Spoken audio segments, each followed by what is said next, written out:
Lorsqu'on accueille pour la première fois une personne qui souffre d'épilepsie et qui manifestement a des difficultés de maintien en poste ou d'accès en poste, la première étape, c'est déjà de faire connaissance avec lui, de voir un petit peu quels sont les types de crises, les manifestations qu'il peut présenter. Est-ce qu'il y a des troubles associés, des troubles cognitifs notamment, de la fatigue qui peuvent être associés, et ensuite faire un point sur son poste, sa situation actuelle, s'il est en temps d'emploi, quelles sont les contraintes horaires, quelles sont les missions qui lui sont accordées, quels sont ses besoins, quel est son environnement de travail, et puis de bien cerner quels sont les freins qu'il peut rencontrer sur sa situation de travail.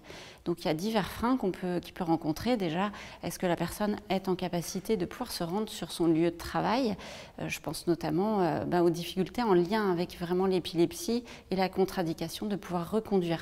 Donc est-ce que cette personne a la possibilité d'utiliser les transports en commun, de pouvoir mobiliser du covoiturage? Est-ce qu'elle connaît également ses aides? Une des premières étapes aussi, ce serait de faire le point dans le collectif de travail, comment ça se passe. Est-ce que les gens sont au courant de son épilepsie?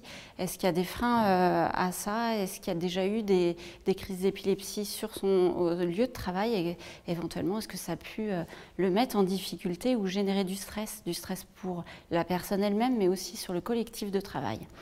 Dans ce cas-là, on peut être tout à fait amené à faire des sensibilisations sur le collectif de travail. Donc l'idée, c'est vraiment d'apporter des clés, une lecture différente sur la crise d'épilepsie pour que tout le monde soit plus à l'aise avec ça, sur la gestion de la crise. On voit que c'est un double impact en le faisant. Rassurer les collègues qui, bien souvent, peuvent être en stress par rapport à ça. Et puis rassurer aussi la personne épileptique elle-même. Bien souvent, ça peut être tabou, donc ça permet aussi vraiment de rassurer, de s'assurer qu'il y a une conduite à tenir qui est claire, qui est explicite pour tout à chacun. On voit que parfois, il peut y avoir besoin de soutien qui peut être ponctuel, mais de garder une veille assez longtemps, ça permet aussi de réajuster vraiment les aides et les dispositifs en fonction de la personne. Il peut y avoir besoin d'un renfort à un moment donné où l'épilepsie va se réactiver, devenir un peu plus forte, de pouvoir réajuster le plan d'aide, j'ai envie de dire, en fonction du tableau de la personne à un moment donné.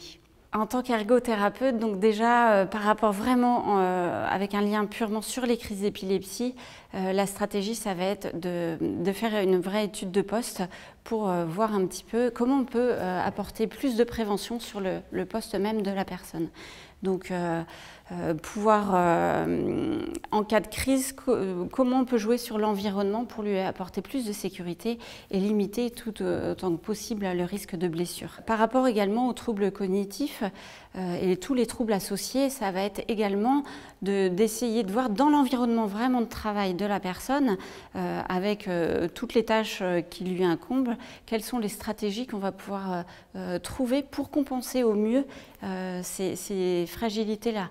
Donc en termes d'attention, de mémoire, de fatigue, c'est important vraiment de le faire en partenariat avec la personne qui parfois peut avoir un petit mauvais décodage aussi sur ces éléments-là.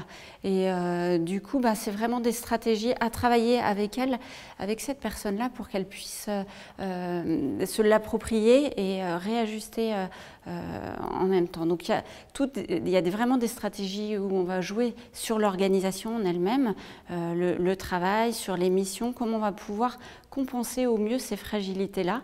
Et puis parfois, on est aussi amené à proposer du matériel, des outils spécifiques. Et là, on va plutôt être sur de l'adaptation vraiment technique du poste de travail.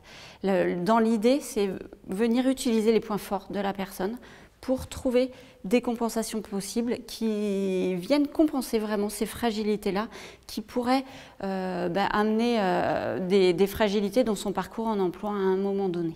Le fait de pouvoir intervenir, c'est toujours hyper intéressant pour l'employeur.